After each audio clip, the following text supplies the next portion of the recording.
అవును, ఏంటి నీ మెడలో ఒక మరక? ఏం లేదు, ఒకటి విషయం తాగాల్సి వచ్చింది.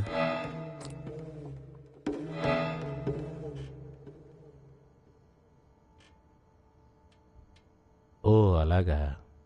నువ్వు రోజు ఈ విషయం తాగుతావా? లేదు, అది ఏంటంటే అదే నీ సామాన్లన్నీ దొరికాయా అని. నా గురించి దిగులు పడ్డం పక్కన పెట్టు, ముందు నీ గురించి ఆలోచించు. వాడు ఆగడు. వాడు ఆగడంటావా? మీ కొడుకు ఆగడు.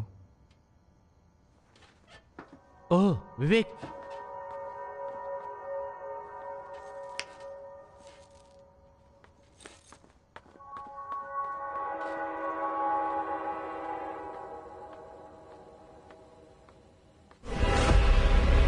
వివేక్